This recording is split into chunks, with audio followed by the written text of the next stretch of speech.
Thank you, Tom. A warm welcome to everyone on the call with us tonight. We've got a good crowd. We're going to go over a lot of things for the shoulder. We've got basic orthopedics, so we'll kind of hit it from soup to nuts. A little bit about me. If you haven't taken a webinar, I work here in Raleigh. I'm the supervisor at our Raleigh Orthopedic Performance Center. We've primarily focus on higher level sports medicine cases, but we see a lot of active adults too, aging adults, aging shoulders. We'll see some higher level arthroplasty cases, people that are still very active, whether it's working out or tennis and whatnot. I've always kind of been in the outpatient ortho realm since I graduated from Ohio State. And along the way, I've done some work with strength conditioning. I've run my own performance company for 10 years. I did strength conditioning with Columbus Crew for 4 years. I currently consult for the Carolina Hurricanes, and their primary PT, and enjoy writing basically an online column for PFP Magazine on exercise called Functionally Fit.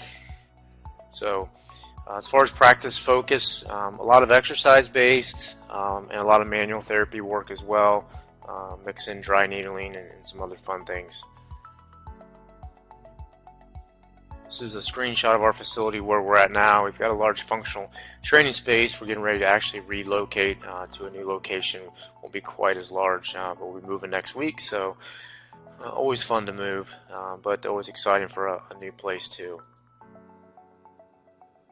As far as objectives tonight, and again, we've got a lot of information to go through, and Tom mentioned, feel free to shoot Q&A over as we go. I'll do my best to hit them as we go through the presentation, but we'll do a very brief and basic anatomy review just to kind of kick things off and how that contributes to shoulder function.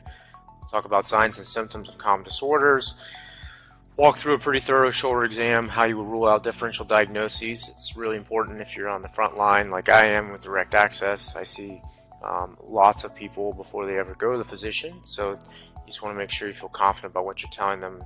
And I've got a good case study that I'll share later about a patient I just saw at the end of last week.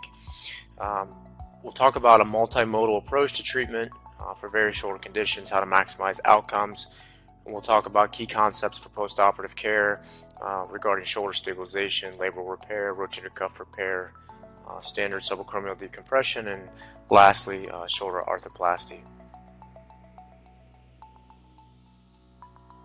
So if you're like me and you're in the outpatient realm, and even if you're not, if you're inpatient, home health, wherever you may be, these are still the most common things that we're going to come across as clinicians. First and foremost, rotator cuff pathology.